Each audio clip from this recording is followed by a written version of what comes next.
When my son got married, I kept the ultimate secret. I never told him that I'd inherited an $18 million ranch from my late wife. Thank goodness I kept my mouth shut. Because exactly 1 week after I paid for their lavish wedding, my brand new daughter-in-law marched into my living room with a notary and a document designed to leave me completely homeless.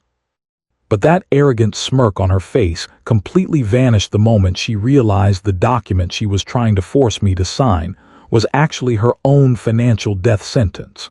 Before I tell you exactly how I dismantled their greedy plan, tell me in the comments where you're watching this story from. And if you believe that ungrateful family members always get the wake-up call they deserve, please hit that like button and subscribe to the channel. My name is Harrison Mitchell. I'm 70 years old. I spent my entire life as a heavy machinery mechanic. For 40 years, I came home with engine grease permanently etched into my fingernails and a back that ached from hard labor, all to make sure my family had a good, stable life. I'm a simple man. I drive an old truck, I wear flannel shirts, and I live a quiet life. In Brittany's eyes, I was just a broke, washed-up mechanic. She knew absolutely nothing about my real financial situation. She didn't know that my late wife, Evelyn, came from a very old, very wealthy family. Evelyn and I chose to live simply. It was a choice, not a necessity. But Brittany only saw the surface. Just 7 days ago, exactly 1 week from this very moment, I paid $120,000 in cold, hard cash for the luxury Chicago wedding that Brittany absolutely demanded. She wanted a fairy tale. She wanted swan-shaped ice sculptures, imported flowers, a live jazz band, and a custom designer dress. I paid for it all without a single complaint. I tapped into a large chunk of my liquid savings because my son, Tyler, begged me to. He said it would make her happy. He said it would give their marriage a great start. And now, just 7 days later, she was standing in my living room, demanding that I sign over the deed to the roof over my head. Harrison, Brittany said, her voice dripping with fake concern. Tyler and I have been talking. We're really worried about you living here all alone. Your health isn't what it used to be, and this house is just too much of a burden for you to manage. I looked up at her, keeping my face completely neutral. My health is just fine, Brittany. I go for walks every morning. I cook my own meals. She waved a dismissive hand, as if my words were just the ramblings of a confused child. Oh, you know how fast things change at your age. One day you're fine, and the next you're falling down the stairs. Tyler and I decided that we need to start managing your assets. It's the responsible thing to do. We found a wonderful assisted living facility outside the city. It's very affordable, but before we can get you in, we need to transfer the deed of this house into our names. That way we can sell it and use the money to cover your care. Whatever is left over, we can invest in our future family. I felt the air being sucked right out of my lungs. A nursing home, a cheap, state-run facility. She was standing in the home I'd shared with my wife for 40 years, telling me she was going to lock me away in an institution and take the proceeds from the house to fund her own extravagant lifestyle. I slowly shifted my gaze away from Brittany and looked down the hallway. Tyler had followed her in. He was 32, wearing a sharp business-casual outfit and holding a handcrafted coffee he'd picked up on the way.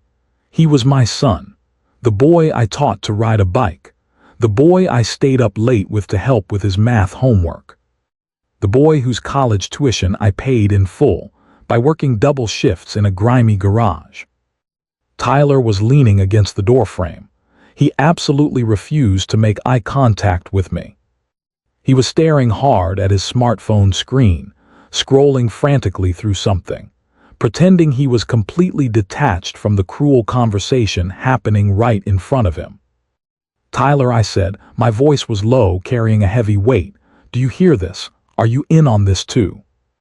Tyler shifted his weight uncomfortably. He finally glanced up, but his gaze quickly darted away from me and settled on the floor. "Dad, don't do this. Be reasonable," he muttered. "Brittany is right. You're getting older. We have to think about the future. It's just a piece of paper. It makes things easier for everyone." Easier for them, that's what he meant. The tension in the room spiked. The silence became incredibly heavy. The notary shifted his weight from foot to foot, clearly realizing he'd walked into a massive, ugly family betrayal. He cleared his throat nervously. "Sir, I just need to verify your ID and witness your signature on the line marked with the red tab," he whispered. Brittany stepped closer to the table, tapping her long, manicured fingernails against the document. "Sign it, Harrison. We have a lot to do today and no time to sit here and argue with you. You know you can't look after yourself anymore. We're doing you a huge favor." I looked at that gold-plated pen. I looked at the legal document that would officially strip me of my primary residence. I looked at the daughter-in-law who saw me only as a stepping stone to a wealthy life. Finally, I looked at the son who had completely abandoned his moral compass, allowing his wife to try and put his grieving father on the street just days after I'd funded the biggest day of his life. My heart was hammering against my ribs. A deep, burning anger started to ignite in the pit of my stomach. But I knew that an outburst wouldn't help me. Yelling would only give Brittany the ammunition she needed to prove I was emotionally unstable. I needed to be smart. I needed to be highly strategic. I took a slow, deep breath, trying to steady my racing pulse. I reached out toward that gold pen. I let my fingers tremble, playing the part of a broken, defeated old man perfectly. As my fingers hovered over the pen, countless memories flooded back. I remembered the day Evelyn and I bought this house. Back then, it was a wreck that needed a total overhaul. We spent months painting walls, sanding hardwood floors, and planting flowers in the backyard. Every corner of this property held a piece of our beautiful history. Handing it over to this woman, this stranger who started calculating our net worth the moment she entered our lives, felt like a total desecration of my wife's memory. Brittany didn't see a home full of love. She saw square footage, market value, and liquid cash. She saw a way to fund the extravagant lifestyle she constantly flaunted on the internet.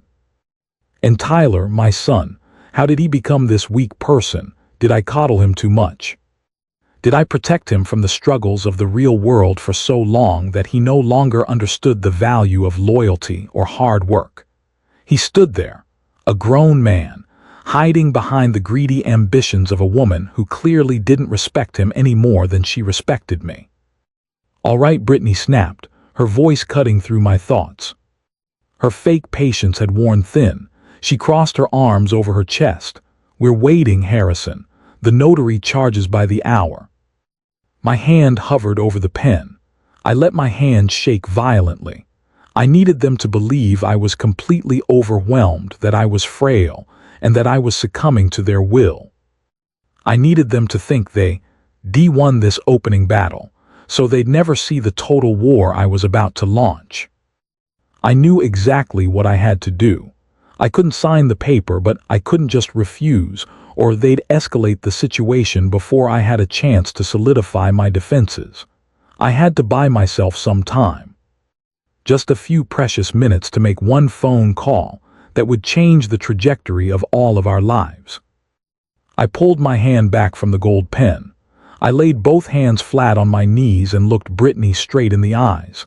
The fake trembling stopped. My voice was calm, steady, and devoid of the fear she was desperate to see. "I am not signing this document," I said clearly.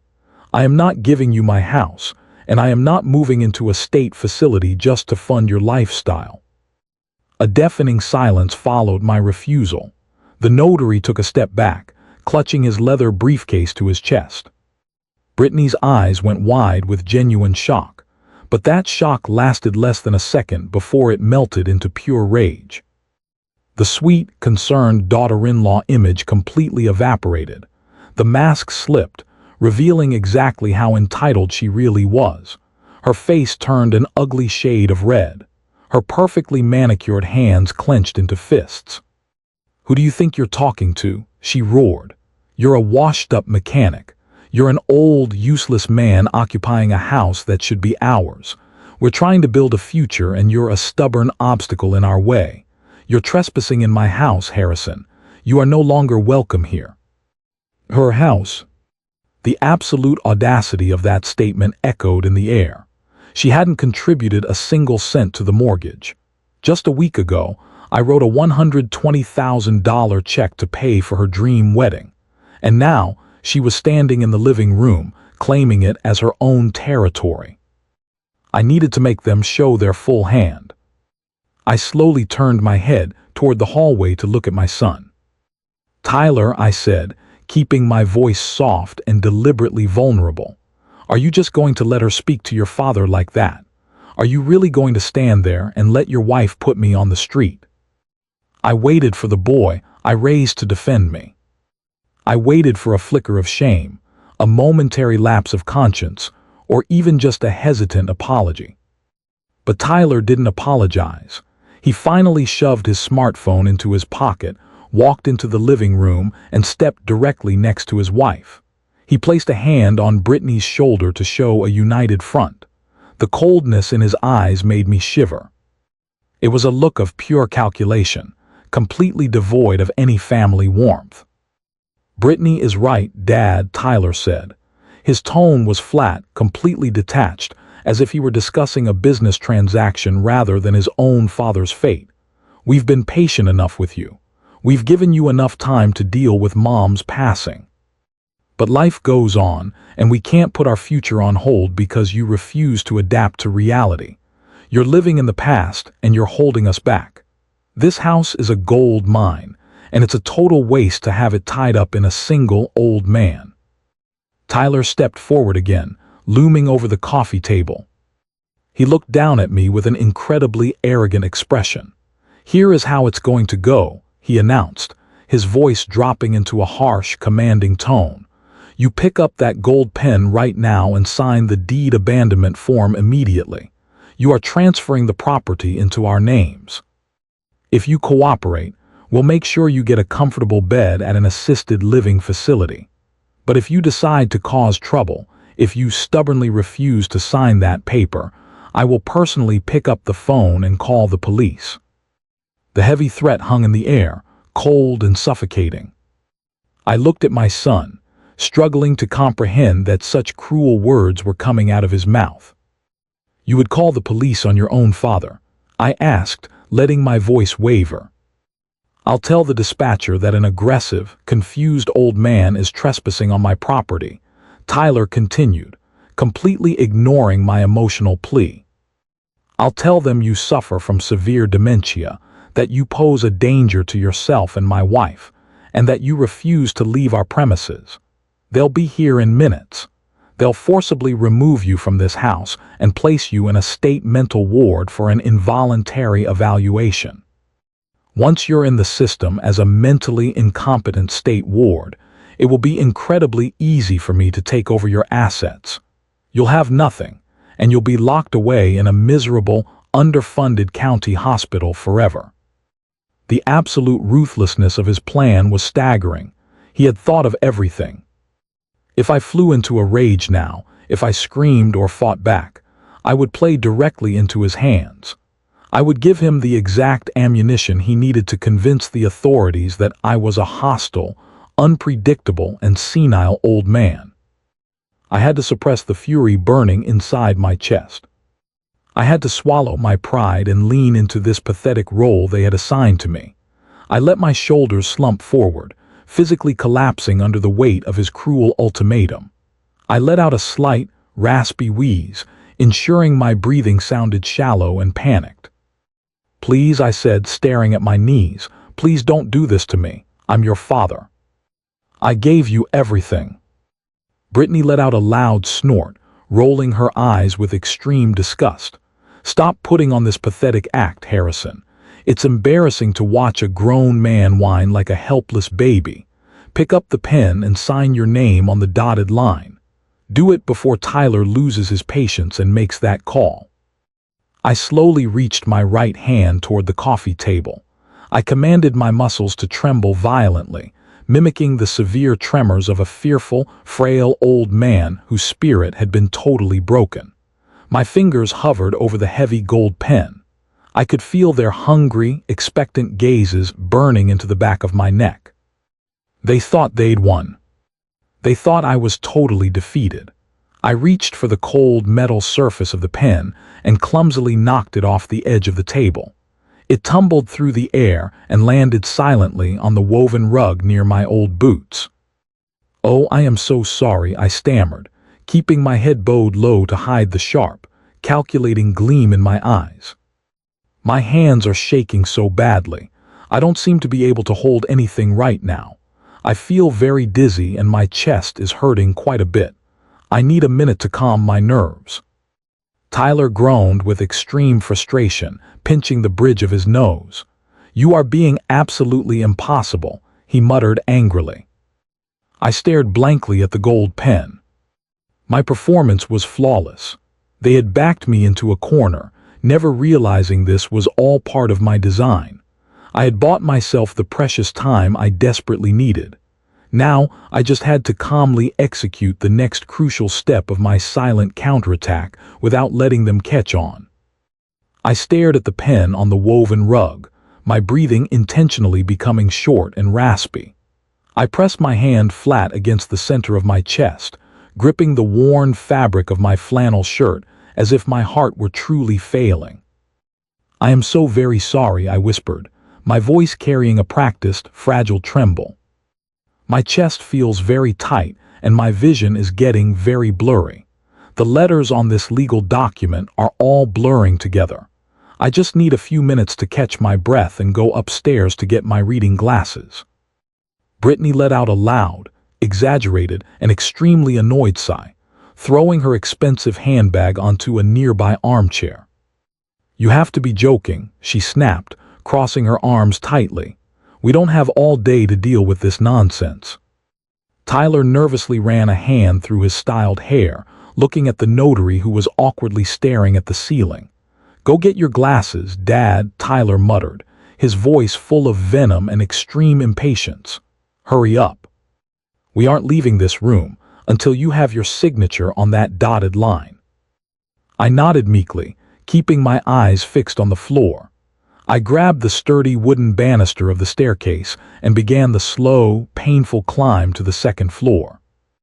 I made sure my heavy work boots dragged on the carpeted steps, painting the picture of a defeated, broken man who had completely given up the fight. I could hear Brittany complaining loudly in the living room downstairs, telling my son how exhausting it was to deal with such a stubborn old burden. I absorbed every cruel word, letting it become fuel for my silent resolve. The moment I reached the top landing, my entire demeanor completely changed. That pathetic, slumped-over lethargy instantly vanished from my posture. My breathing returned to a steady, calm rhythm. I walked with a firm, determined stride down the long hallway and into the primary bedroom, where Evelyn and I had shared 40 beautiful years. I walked inside and immediately threw the heavy brass bolt on the sturdy oak door until it clicked securely into place. I didn't walk over to the wooden nightstand to look for my reading glasses. I didn't need them. My vision was crystal clear. Instead, I reached deep into the front pocket of my jeans and pulled out my smartphone. I swiped across the screen and immediately dialed the private, direct line of Jonathan Carter. Jonathan wasn't a cheap, local lawyer. He was a brilliant, highly expensive, and incredibly cutthroat trust and estate attorney who operated out of a high-rise office in downtown Chicago. He was the man who had meticulously structured all of my late wife's complex family assets, ensuring her vast, generational wealth was completely protected from any outside interference or opportunistic, greedy family members. The phone rang twice before Jonathan answered. His voice was crisp, professional, and alert. "Harrison, my friend," Jonathan said smoothly. "What's the good word on the call this morning? Is everything proceeding well with the estate documents we recently finalized?" I stood with my back to the locked door and walked slowly toward the massive bay window overlooking our quiet suburban street. The morning sun was bright, casting a warm, golden glow across the room. I took a deep breath, preparing to launch the revenge plan I had calculated so carefully. "Jonathan," I said, "I need you to pull up my file immediately. My son and his new wife are currently standing in my living room with a hired notary. They've ambushed me with a deed abandonment document, and they're aggressively threatening to force me out of this property and declare me mentally incompetent if I refuse to sign the house over to them." I heard the crisp clicking of computer keys on the other end of the line. Jonathan let out a low, dark chuckle that sent a shiver of anticipation down my spine. "Those arrogant fools," Jonathan said. He stopped typing and his tone turned extremely serious. "I once warned Evelyn that after she passed, Tyler might try a stunt like this," Jonathan said firmly. "His wife is clearly accelerating his greed. I assume you didn't sign any of the papers they shoved in front of you." "Absolutely not," I confirmed. "I faked a panic attack and told them I needed my reading glasses. They really think they have me backed into a corner. They believe I'm just an ignorant, helpless mechanic who will blindly cave to their cruel intimidation tactics just to keep the peace." "Let them keep thinking that," Jonathan suggested calmly. "We're going to use their blind arrogance against them." As I listened to Jonathan outline the first steps of our legal defense, my gaze drifted toward the polished wooden dresser near the window. Resting, there was an exquisite silver frame containing a photo of my late wife, Evelyn. In the picture, she had a brilliant smile, wearing a wide-brimmed hat, standing proudly against a backdrop of stunning snow-capped mountains and endless green pastures. I reached out and gently traced the edge of the cold silver frame with my thumb. Brittany thought I was nothing more than a broke, uneducated mechanic who'd spent his whole life turning wrenches for a meager hourly wage. She thought she was the smartest person in the room, moving pieces around to steal my modest suburban home. What she didn't know was the massive, startling secret that my late wife and I had been hiding from the world for decades. 3 years ago, Evelyn knew her health was starting to slowly decline. She also knew her son was becoming increasingly obsessed with maintaining a flashy, expensive, and extravagant lifestyle. To protect her legacy from Tyler and any spouse he might marry in the future, Evelyn had secretly transferred the absolute ownership of the crown jewel of her family's estate. She had legally bypassed traditional inheritance structures entirely. She signed over a vast, breathtaking 1,500-acre estate located in the heart of Bozeman, Montana. It was a piece of prime, highly coveted real estate, surrounded by crystal-clear rivers, dense pine forests, and towering mountain peaks. It was an area where billionaires competed to buy land, driving real estate values to the absolute peak. That grand Montana ranch, with no mortgage or liens, had a current valuation of a staggering $18 million, and Evelyn had quietly, legally, and permanently transferred it entirely into my name alone. It belonged completely to this clueless old mechanic currently standing in the master bedroom.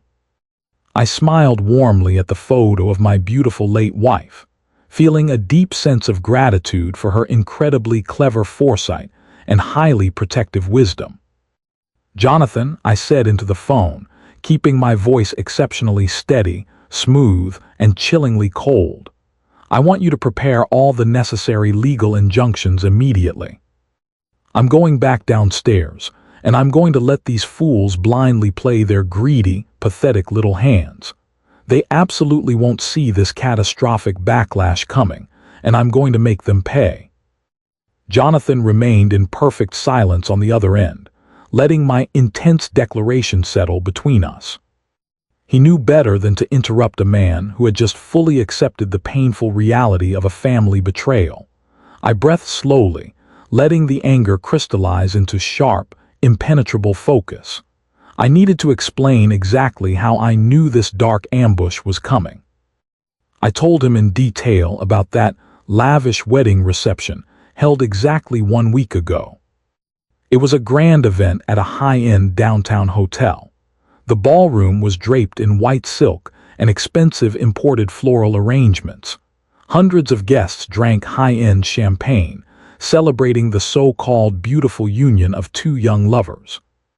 I had walked away from the deafening noise of the live jazz band, desperate for a moment of quiet sanctuary. I walked down a secluded, dimly lit hallway toward the private restrooms at the back of the venue. The heavy mahogany doors muffled the loud music from the main hall. As I approached the corner, I heard the crisp, distinct click of expensive heels on the polished marble floor. I immediately recognized the arrogant, rhythmic sound. It was Brittany. She was pacing back and forth in a narrow alcove outside the men's restroom, speaking rapidly into her phone. Instinctively, I stopped in my tracks and pressed my back flat against the cold wallpaper, completely hidden in the shadows and out of her line of sight. I didn't intend to eavesdrop on a private conversation, but the sheer malice in her tone stopped me dead in my tracks. She wasn't talking to a best friend or a relative. She was in the middle of an intense negotiation with a prominent commercial real estate broker who specialized in operating across the wealthy western states. Her cruel words cut through the quiet hallway like a jagged blade. I heard her explicitly describe an incredibly terrifying plan. She told the man on the phone that they only needed to wait a few more weeks to finalize the documents concerning that clueless old man. Those were her exact words. She was absolutely convinced that I was just a naive mechanic, lacking the basic intelligence to understand complex legal documents. She proudly explained how they would quickly manipulate me into signing over my modest primary residence under the guise of an early inheritance transition. Once that house was legally in their greedy hands, she gleefully detailed the next, more sinister phase of her grand plan. She planned to forcibly place me in a cheap, severely underfunded state care facility, ensuring I could never interfere in their lives again. But the worst part was hearing what she intended to do next. She arrogantly told the broker she knew about that massive plot of land in Montana. She falsely assumed that once they declared me completely mentally incapacitated, that land would pass smoothly to Tyler through the normal probate process. She ordered that greedy broker to start quietly drafting aggressive liquidation contracts for the property. She wanted to sell that pristine, $18 million ranch to the highest bidding consortium the second they gained legal guardianship of my estate. She vividly described how she would use the massive profits from the immediate liquidation to personally fund an incredibly expensive luxury tech startup she dreamed of launching. She talked about ruining my entire life and selling off my beautiful late wife's cherished, sacred generational legacy with the same extreme, indifferent tone as someone blindly ordering a cup of ordinary coffee. Standing in the cold shadows of the hallway, my heart ached physically. I desperately wanted to believe this was merely the evil ambition of a greedy daughter-in-law. I prayed my son was completely unaware of this incredibly heinous plot, but just seconds later, my desperate hope was violently shattered. The heavy door to the men's restroom swung open, and Tyler walked out, straightening his expensive, tailored silk tuxedo jacket. He walked casually toward his bride and draped his arm comfortably around her waist. I held my breath, terrified they would hear the sound of my heart pounding against my ribs. Brittany ended the call with a crisp, triumphant laugh. She turned to my son and kissed his cheek. She told him happily that the eager broker was fully prepared to move forward with the sale of the Montana property, the moment they obtained the necessary legal signatures from that pathetic mechanic. Tyler didn't gasp in shock. He didn't reprimand her for plotting to lock his grieving father away in a miserable institution. Instead, he looked down at her, smiled, and nodded in complete agreement. He told her coldly that the strategy was flawless, adding that they only needed to play the part of the caring, loving children for a little while longer, until the wet ink on the documents was dry. That was the exact moment the father inside me finally died. Hearing his casual complicity cut the last fragile string of paternal protection I'd held onto in my soul. My son had transformed into a cold, ruthless shell, poisoned by an endless craving for a flashy life. The painful memory ended in my troubled mind, quickly pulling me violently back to the cruel reality of the moment, locked in that very quiet bedroom. Jonathan listened with absolutely unwavering professionalism as I recounted that dark night. When I finally finished, his voice came back over the speaker with the heavy, solid weight of absolute legal certainty. "Harrison," he said slowly, choosing his words carefully to ensure I understood the immense power I now held. "Let them plan. Let them conspire. Your assets are absolutely impregnable and completely impenetrable." Evelyn was an incredibly brilliant woman. The way we structured the trust and the strict property transfers ensures that neither Tyler nor his wicked wife will ever be able to legally touch a single blade of grass in Montana. They are chasing a ghost. I felt a massive, reassuring sense of relief wash over my tired shoulders. I thanked Jonathan sincerely for his unwavering dedication to protecting my late wife's final wishes. I instructed him to prepare the necessary defensive documents and to remain highly vigilant for our next steps. We ended the call, and I carefully slid my phone back into the deep pocket of my worn-out jeans. I walked slowly to the heavy wooden dresser and pulled open the top drawer. I reached in and pulled out a pair of old reading glasses covered in scratches. I put them on and looked out through the slightly smudged lenses. I took one last look at Evelyn's beautiful photo and silently promised her that I would never let those vultures destroy the magnificent legacy she had entrusted to me. I unlocked the heavy bedroom door and walked back out into the long, carpeted hallway. It was time to go back downstairs. It was time to face the impatient pack of wolves waiting in the living room, completely unaware that the fragile old sheep they were trying to back into a corner was actually the person currently laying out an inescapable, lethal trap. I walked slowly down the carpeted stairs, my hand resting heavily on the wooden stair railing. Every step I took was deliberate and carefully calculated. I reached the bottom landing, paused for a moment, took one slow, deep breath and walked back into the living room. Brittany was tapping her expensive heels against the hardwood floor in a frantic rhythm. She had her arms tightly crossed over her chest, and her face was twisted into an ugly expression of extreme impatience. The hired notary was still standing awkwardly by the sofa, checking his silver watch, clearly wanting to escape this toxic environment. Tyler was leaning against the stone fireplace, glaring at me as if my physical presence were just a massive inconvenience to his schedule. I adjusted the scratch-filled reading glasses on my nose, ensuring I looked exactly like the helpless, confused old man they expected to see. I walked to the coffee table and looked down at the thick stack of legal documents. I didn't reach for that heavy gold pen. Instead, I looked straight at my son, Tyler. I said, keeping my voice extremely soft and deliberately sounding hesitant, "I've been thinking about this upstairs. This is a very significant decision. This is my home. This is the place where your mother and I raised you from a little boy. I cannot sign away the deed without fully understanding all the binding legal implications. I need to take these documents to the local parish lawyer down the street. I will have him review every single page, and then we can discuss this further next week." The tense silence in the room was instantly shattered. Brittany let out a sharp, mocking laugh and threw her hands into the air in disbelief. "Next week," she scoffed loudly. "We can't wait until next week, Harrison. You need to sign this paper right now."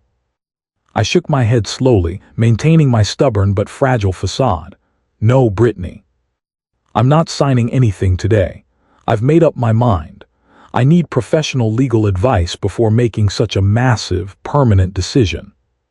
The moment those defiant words left my lips, Tyler completely lost his mind. The calm, detached businessman vanished instantly. His face flushed a dark, angry red. He pushed himself off the stone fireplace with force, stormed across the living room, and closed the distance between us in 3 long strides. He snatched the entire stack of documents off the coffee table, the thick paper crinkling violently under his tight, angry grip. "You are incredibly selfish," he screamed, his loud voice echoing sharply off the walls. "You have always been a stubborn, narrow-minded fool. We are trying to build our lives. We are trying to build a rich, successful future, and you are deliberately dragging us into the mud. You think you're protecting this worthless old house, but you're just proving how useless you really are." He pointed a finger, shaking it only inches from my face. I held my ground, staring into the cold eyes of this boy I no longer recognized. "Tyler, listen to yourself," I said calmly. "You are aggressively demanding that I make myself completely homeless so you can afford luxury cars and expensive designer clothes. Is this what your mother and I taught you?" "Don't bring my mother into this," he roared, completely out of control, blinded by his own toxic ambition. "She wanted me to succeed. She wanted me to have everything I deserve in this world. You are the only person standing in my way. You are a massive dead-end, Dad. If you walk out that door right now, if you stubbornly refuse to sign this deed today, you are completely dead to me. Do you hear me? You are dead to me." He stepped even closer, looking down at me with pure, unmasked malice. "If you ruin this financial deal for us, you are never stepping foot in my house again. You will never be a part of our lives. When Brittany and I finally have children, you will never be allowed to see them. You will die in a cheap, filthy facility, and your future grandchildren won't even know your name. That is my ultimate promise to you." The absolute ruthlessness of his cruel threat hung heavily in the air. He was actually using unborn children as psychological weapons, merely to steal a piece of real estate. I looked at his angry, twisted face, and a deep, painful sadness settled deep in my chest. I didn't want to argue anymore. I didn't have the urge to desperately beg for his affection or pity. All I felt was a chillingly clear realization. My beautiful wife had been completely right all along. Evelyn knew this incredibly devastating moment would eventually happen. Before she passed away 6 months ago, when her physical body was failing rapidly but her brilliant mind remained as sharp as a razor, she called me into our quiet bedroom. She gripped my calloused hand tightly and warned me that our son was heading down an incredibly dark path. She saw clearly that his increasing obsession with extravagant lifestyles, flashy sports cars, and superficial status symbols was slowly, but inevitably eroding his moral foundation. She saw Brittany constantly feeding that toxic ambition, manipulating him into a greedy, entitled shell that cared only about money. Evelyn begged me to be careful. She told me that true character only reveals itself when massive amounts of money are on the table. She made me promise to test him. She made me solemnly promise to see if he would choose his family or his ruthless greed when pushed to the absolute edge. I desperately hoped she was wrong. I wanted to believe that the kind, honest boy we raised was still buried deep inside that expensive, custom-tailored suit. But standing here now, hearing him viciously threaten to erase me from his life for what was, to him, just a piece of real estate, I knew she was absolutely right. The test was over, and Tyler had failed in the most spectacular and devastating way imaginable. I looked at Brittany, who stood firmly behind him with a smug, highly triumphant smirk on her face. She thought Tyler had broken me. She thought the threat of family isolation would force me to grovel and sign the documents. They believed my love for my son was a weakness they could exploit indefinitely. They were dead wrong. I adjusted my posture and stood a little straighter. My voice didn't waver. It was completely solid, without any fear or hesitation. "I understand your terms, Tyler," I said clearly, holding his angry gaze without flinching. "You have made your priorities very clear today." I turned my back on them and walked slowly toward the coat closet in the entryway to retrieve my old canvas jacket. I didn't look back. I didn't apologize again. I was ready to leave them to their empty, arrogant victory, because I knew very well that the true consequences of their actions were already waiting patiently in the shadows. I walked up the stairs one last time. The wooden steps creaked under the weight of my heavy boots. Each sound felt like a silent farewell to the home where I'd spent the best years of my life. I walked into the guest room that had become my temporary sanctuary for the past week. I pulled an old, worn-out leather suitcase from the back of the closet. Its edges were severely frayed, carrying visible scars from decades of travel. I opened it on a simple twin bed and began carefully folding my few personal belongings. I packed 3 faded flannel shirts, a couple of sturdy pairs of jeans, and my reliable mechanic's coveralls. I didn't have expensive custom suits or designer watches like my son. My entire wardrobe probably didn't cost as much as the imported shoes Brittany was currently wearing. As I packed my simple clothes into the battered suitcase, I listened carefully to the sounds drifting up from the ground floor. The heavy silence of the house was shattered by a sudden, crisp pop. It was the unmistakable, joyous sound of a pressurized cork being forced out of an expensive bottle of champagne. I slowly zipped up the worn suitcase and gripped the frayed leather handle. I walked into the hallway and headed down the stairs. As I descended, the festive clinking of crystal glasses drifted toward me from the direction of the modern, open-concept kitchen. I stopped near the bottom step, completely hidden in the dim shadows of the adjoining corridor. I peered around the edge of the drywall, observing the agonizing scene unfolding before me. Tyler and Brittany were standing by the expensive marble island. Brittany was pouring effervescent, golden liquid into 2 tall, elegant crystal flutes. It was a bottle of expensive vintage champagne, the kind they only cracked open for major milestones. She handed my son a glass, her face absolutely radiant with a triumphant, gloating glow. Tyler held his crystal glass high in the air, a wide, relaxed smile breaking across his face. "To our fresh start," Tyler announced proudly, his voice carrying an easy, carefree tone. "To a future without unnecessary dead weight holding us back." Brittany laughed, a crisp, sharp sound, and clinked her glass against his with a musical chime. "To finally being rid of the ultimate freeloader," she added viciously, taking a long, celebratory sip. I stood rigid in the cold shadows, listening to my own flesh and blood openly celebrate my painful exile. They were drinking expensive champagne to mark the exact moment they'd made an old man completely homeless. They felt not a shred of guilt.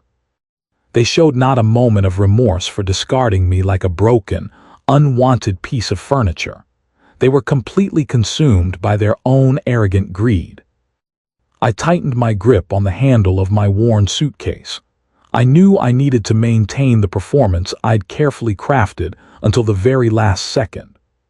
I stepped out of the dark hallway and into the brightly lit foyer. My heavy boots thudded against the polished hardwood, announcing my final departure. Tyler and Brittany stopped laughing instantly. They lowered their crystal glasses and turned to watch me walk toward the heavy front door.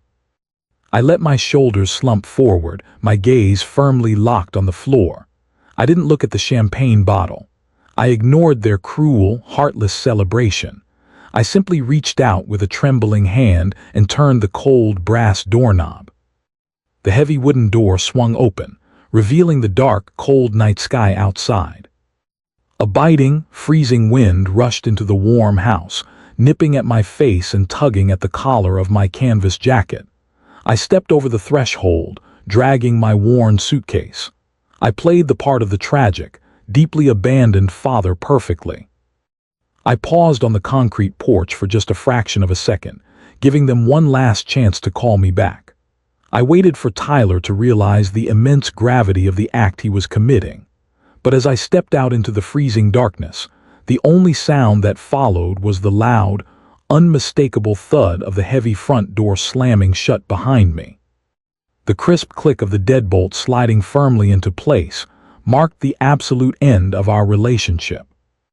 I walked slowly down the asphalt driveway toward my old, reliable pickup truck, parked under the dim glow of a flickering street lamp. The winter chill soaked through my thin jacket, but I barely noticed the drop in temperature.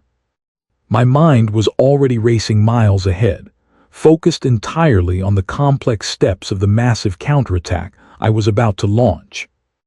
I hoisted my battered suitcase into the rusted bed of the truck. I climbed heavily into the driver's seat and pulled the heavy door shut. I shoved the metal key into the ignition and turned it firmly. The old engine roared to life, emitting a familiar, comforting rumble in the dead of night. I turned on the headlights, casting a bright, yellow beam across the frosted pavement.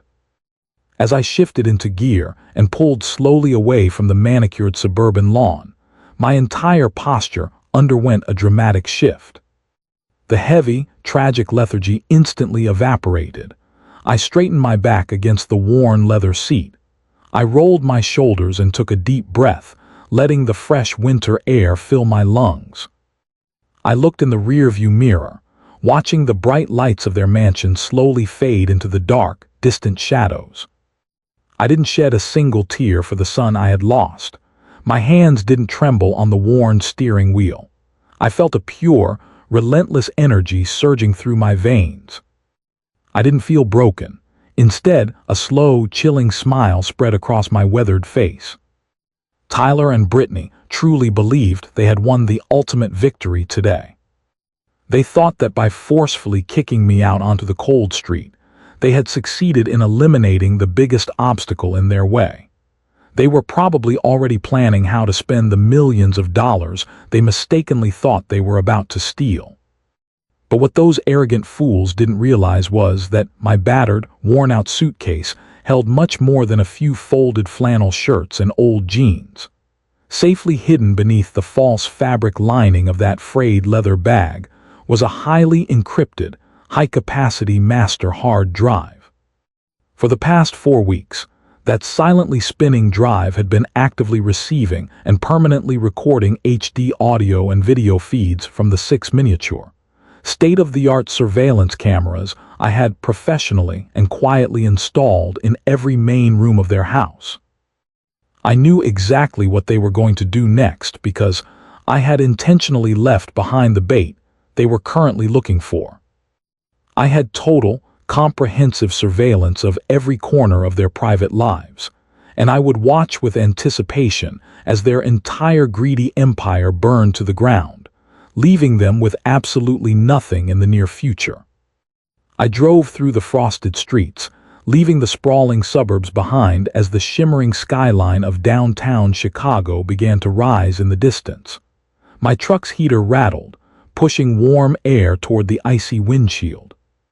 I didn't drive to a cheap motel, nor did I head toward the desolate state facility that Brittany had gloatingly chosen for my final days. Instead, I navigated my rusted vehicle into the pristine underground parking garage of one of the most exclusive 5-star hotels in the financial district. The valet attendant looked surprised at my grease-stained boots and worn jacket, but his hesitation vanished instantly when I handed him a heavy, solid metal black credit card. It was an invitation-only account, linked directly to Evelyn's tightly protected private trust, offering a nearly limitless credit line. Tyler and Brittany had spent 3 years meticulously tracking my meager pension checks, completely oblivious to the massive generational wealth hidden behind that piece of shiny metal. I bypassed the reception desk and took a private elevator directly to the top floor. The mahogany doors opened to reveal a breathtaking penthouse suite with floor-to-ceiling windows overlooking the icy waters of Lake Michigan. I tossed my suitcase onto the plush designer carpet and walked straight to the expensive glass dining table. I took a sleek laptop out of a hidden compartment in my bag. I plugged in the encrypted master hard drive, and my fingers moved with the precision of a man who had planned every detail of tonight. The computer screen flickered to life, casting a cold blue glow in the dark, silent room. I confidently launched the secure surveillance software, and within seconds, a grid of 6 HD video feeds filled my screen, showing the rooms in my son's house in real time. I leaned back in the leather chair, poured myself a glass of sparkling water, and focused my attention entirely on the bottom right quadrant of the screen. The camera was perfectly positioned in the damp, unfinished basement of their home. Before I left, I had intentionally left behind a few heavy cardboard boxes, marked in thick permanent marker with labels like personal financial records and old tax returns. I knew their arrogant champagne celebration in the kitchen wouldn't last long. Greed is an insatiable disease, and soon, the intoxicating thrill of kicking me out would be replaced by the frantic need to legally secure the property they thought they had conquered. Sure enough, 2 hours after I walked out the front door, the basement door swung open. The harsh fluorescent overhead lights flickered on, illuminating the dusty concrete floor. Tyler and Brittany rushed down the wooden stairs quickly and eagerly, abandoning their crystal champagne flutes to dive into the frenzied work of ransacking an old man's private life. Watching them through the crystal-clear digital feed was a deeply disturbing experience. They acted like starving animals tearing into a fresh carcass. Brittany knelt on the floor, ripping the packing tape off the first box with aggressive, tearing motions. She began tossing my decades of life behind her haphazardly. Old family photo albums, faded birthday cards from when Tyler was a boy, and bundles of heartfelt love letters I'd written to Evelyn were dumped onto the filthy floor. She didn't stop to look at a single photo. She stepped on the precious memories of a mother who had loved her son unconditionally, without a moment's hesitation. She was blindly searching for bank statements, hidden account numbers, anything that would give them legal access to my assets immediately. Tyler was right beside her, tearing through a pile of old utility bills and expired insurance policies, his face twisted into a mask of pure desperation. He was drenched in sweat, muttering curses under his breath every time a folder proved to be completely empty and useless. I carefully zoomed in on the camera feed, enhancing the audio to hear their frantic conversation. Tyler threw a pile of useless receipts aside, complaining bitterly that I must have hidden the property deed somewhere else. Brittany retorted sharply and imperiously, ordering him to keep digging until his fingers bled. They were tearing our family history to shreds in their desperate search for a shortcut to wealth. I watched this pathetic display of moral bankruptcy with absolute emotional detachment. The pain of betrayal had burned itself out, leaving only the cold ashes of resolve. I had carefully curated the specific contents of those boxes a week ago. I had removed any documents of real emotional or financial value, replacing them with a mountain of meaningless paperwork designed to exhaust and frustrate them. But at the very bottom of the third box, safely tucked away in a bright red folder, was the ultimate poison pill. I waited patiently, watching the brightly glowing screen for the inevitable moment. They spent nearly an hour in a frantic, exhausting search. Brittany let out a groan of frustration, dumping the last pile of paper onto the concrete floor. The bright red folder slid out from the stack and landed directly at Tyler's feet. He wiped the sweat from his forehead and slowly bent down to pick it up. I leaned in toward the laptop screen, my heartbeat maintaining a steady, even rhythm. Tyler opened the red folder and began scanning the bold black text on the first page. I watched his eyes widen dramatically. His mouth fell open in surprise, and he let out a silent gasp. He grabbed Brittany's shoulders, shaking her forcefully, and shoved the document into her hands. Brittany's eyes scanned the page quickly, processing the legal jargon. The exhaustion on her face vanished, instantly replaced by a wicked, triumphant, ear-to-ear grin. She let out a sharp, happy scream and wrapped her arms tightly around Tyler's neck.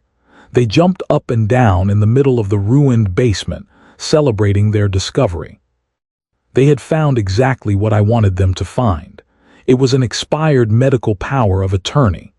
2 years ago, long before Evelyn passed away, I was hospitalized for an emergency appendectomy. It was a standard procedure, but hospital regulations required me to designate a legal agent to make medical decisions on my behalf in the rare event of complications during surgery. Naturally, I assigned those emergency medical rights to my son. The document explicitly granted Tyler specific, highly limited power over my physical health care directives for exactly 30 days. Once I was recovered and discharged, the document was legally expired, becoming completely void and useless. I had tossed it into a file cabinet and forgotten about it entirely, until I needed to prepare the perfect bait for my trap. As I watched them dancing in the basement, clutching the expired document, I knew exactly what was racing through their greedy, twisted minds. To a desperate, uneducated thief, a piece of paper with an official stamp and a big title containing the words "Power of Attorney" looks like a golden ticket to infinite, unimaginable wealth. I sat in the quiet luxury of my downtown penthouse suite, my eyes fixed on the glowing monitor. The digital clock in the bottom right corner of the screen showed it was already the next morning. Tyler and Brittany had barely slept. They had been pacing back and forth in their living room all night, whispering frantically about their newfound treasure. That expired medical document had ignited a dangerous fire in their minds, but they both knew that a piece of paper limiting authority to medical decisions didn't give them access to my financial assets. They needed to tamper with it. They needed to turn it into a weapon capable of unlocking the vaults they assumed I was hiding. Exactly at 9:00 a.m., the heavy front doorbell rang. The camera feed shifted slightly as the front door opened, revealing the nervous man in the cheap, ill-fitting gray suit who had been in my living room yesterday. It was the corrupt notary. He hurried inside, glancing back over his shoulder as if he expected the police to be trailing right behind him. Brittany led him straight to the dining room table, where the red folder was already waiting. She poured him a cup of coffee, but her voice was tight with an impatient sense of urgency. I leaned closer to the screen and turned up the audio to catch every detail. The notary sat down heavily, wiping a bead of sweat from his upper lip. Tyler placed the old medical power of attorney on the table and pointed to the specific paragraphs that restricted his power to making hospital decisions. He told the notary that they needed to strip away those limitations entirely.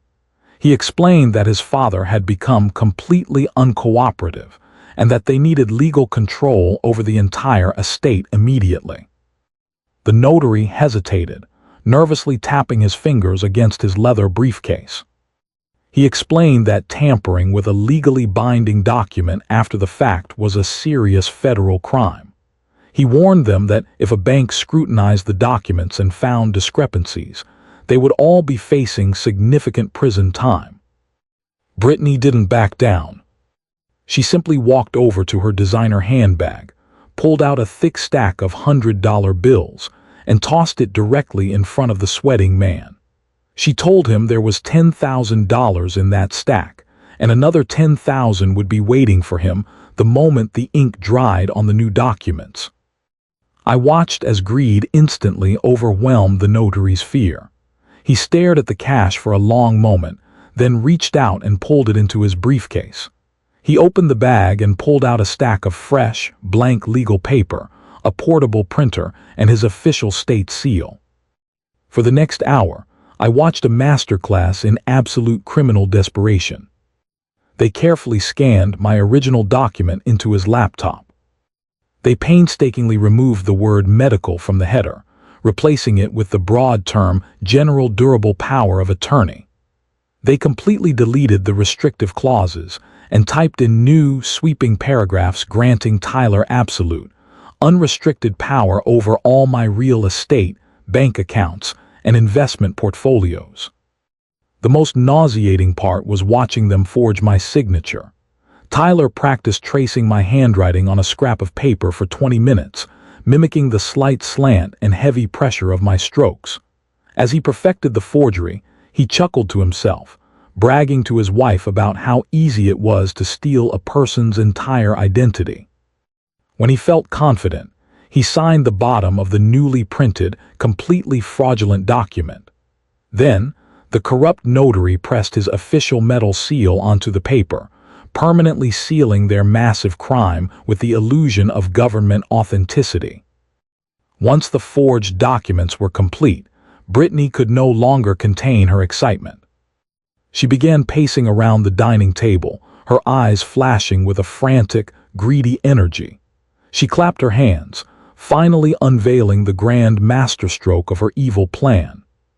She told Tyler and the notary that they wouldn't waste time dealing with traditional, slow-moving commercial banks. She explained that standard banks required extensive background checks, credit evaluations, and weeks of tedious underwriting before approving any type of large loan. They might even insist on speaking to me directly, which would ruin the entire operation in an instant. Instead, Brittany revealed her clever shortcut. She had already contacted an aggressive, predatory private hard money lender. These private financial institutions didn't care about credit scores or extensive background checks. They only cared about one thing: massive, irrefutable collateral. She told Tyler they would use the forged, durable power of attorney to secure an immediate, high-interest loan using my breathtaking Montana ranch as the ultimate collateral. Her homework had been perfect. She knew private lenders acted like lightning, often wiring millions of dollars within days, provided the underlying asset was undeniably valuable. Tyler looked at her with an expression of pure, unmasked awe. He asked her exactly how much money they were going to request from the private lender. Brittany grinned, revealing a predatory smile that took over her entire face. $5 million, she whispered, the words hanging in the air like a poisonous cloud. She told him that $5 million in immediate liquid cash would be enough to fully fund their brand new, extravagant lifestyle. They could immediately buy the luxury sports cars they wanted, book first-class flights to Europe, and finally launch the highly exclusive tech startup she dreamed of for years. She explained that the predatory lender would secure the loan by placing a massive lien directly on the Montana property. Because they'll falsely assume I'm a senile, clueless old man who has no idea what's happening, they'll assume I'll simply default on the expensive monthly payments. Brittany planned the inevitable conclusion gleefully. When the loan eventually went into default, the ruthless private lender would move in to seize the magnificent $18 million ranch and liquidate it to recoup their funds. I would lose the cherished generational land my late wife had entrusted to me, and Tyler and Brittany would be sitting on a beach with $5 million of stolen, untraceable cash. The notary packed up his equipment, his hands shaking slightly as he realized the sheer scale of the financial fraud he just assisted in completing. Tyler clapped him on the shoulder and handed him the second stack of $100 bills.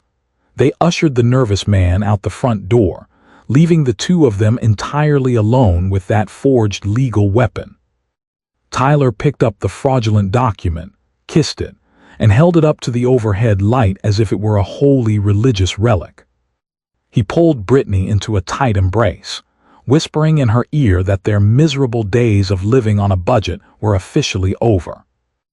I sat in the dark luxury of my penthouse suite, watching their sickening, triumphant embrace through the monitor. I didn't feel a single shred of panic.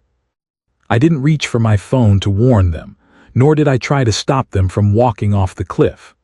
The cold heaviness of betrayal had completely hardened into a solid wall of absolute resolve. They had voluntarily and eagerly chosen to cross the line of disrespectful children and become federal criminals. They had just manufactured the exact rope needed for their own hanging. I took a slow sip of water, a calm, deeply satisfied feeling washing over my chest. The trap was set perfectly. All I had to do was wait for it to snap shut. As their bank accounts slowly ran dry, their desperate ambitions finally turned to the ultimate trophy. They were ready to break ground on the stolen empire. I left the Chicago penthouse and quietly flew to Bozeman, Montana, arriving a full 2 days before their planned invasion. The morning air was exceptionally crisp, carrying the fresh, icy scent of the mountains, gently biting at my cheeks. Evelyn's generational ranch was nothing short of a breathtaking masterpiece painted by nature herself. Towering emerald pines framed vast, rolling green pastures, while the snow-capped peaks of rugged mountains in the distance pierced a bright, endless blue sky. A wide, crystal-clear river circled the eastern border of the property, bubbling gently over smooth river stones to play a constant, serene melody. It was a place of deep, sacred tranquility. I sat on the wide front porch of the rustic Maine log cabin, in a heavy, hand-carved wooden rocking chair. I wore my favorite faded flannel shirt and my pair of scuffed-up leather work boots. I held a simple ceramic mug filled with hot, black coffee, letting that soothing warmth seep into my calloused palms. The profound silence of the vast wilderness was incredibly healing. I closed my eyes for a moment, breathing in the scent of pine needles, feeling Evelyn's comforting presence surrounding me. I knew this serenity was about to be violently shattered, but I felt absolutely no fear. I was simply waiting patiently for the inevitable arrival of the storm I had meticulously orchestrated.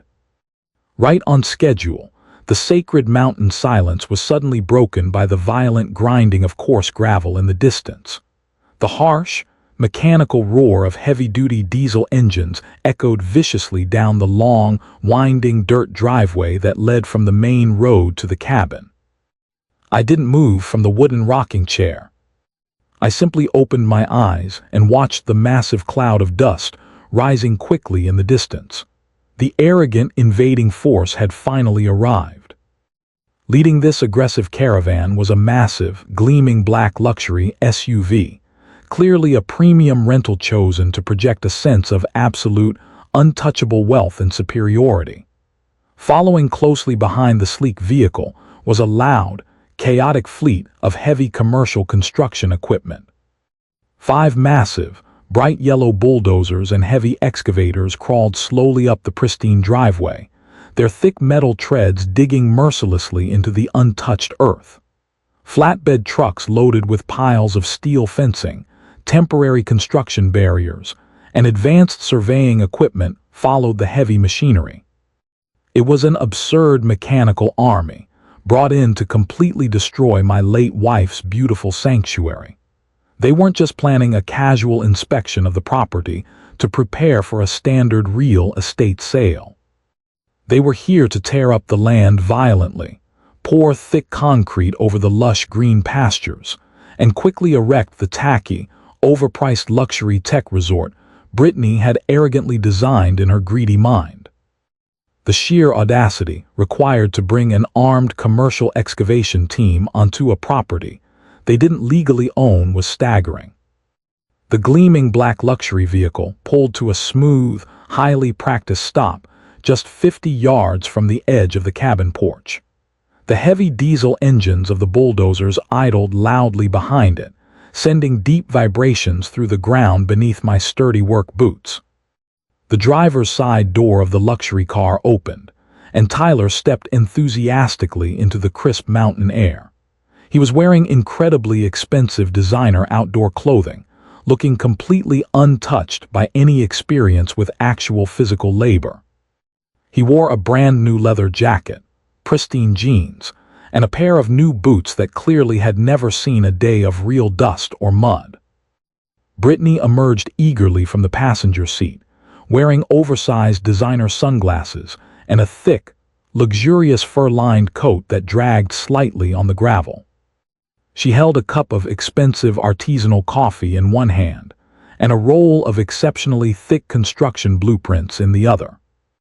Several stylish rental cars pulled in behind their vehicle, and a group of sharp-looking, highly arrogant investors stepped out. They wore well-tailored, high-end wool coats and carried expensive leather briefcases. Tyler and Brittany were laughing loudly together, a grating, triumphant sound that completely destroyed the peaceful natural environment of the ranch. Brittany eagerly spread her massive blueprints out over the hood of the luxury car, gesturing aggressively toward the beautiful riverfront pasture. She was explaining loudly to the nodding investors exactly where the massive concrete foundation for the main luxury resort lodge would be poured. She gestured wildly toward the pristine tree line, enthusiastically describing how she would completely clear-cut the ancient pine trees to make room for a commercial helipad. Tyler proudly draped an arm around her waist, basking in the admiring glances and verbal praise of his wealthy associates. They were openly reveling in stolen glory, completely intoxicated by the powerful delusion of absolute financial dominance. I took a slow, deliberate sip of the hot black coffee, quietly savoring the rich, bitter taste in the cold morning air.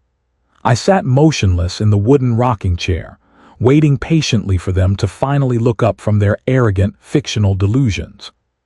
Brittany quickly wrapped up her loud, passionate presentation to the eager investors with a dramatic flick of her wrist, rolling up the thick blueprints.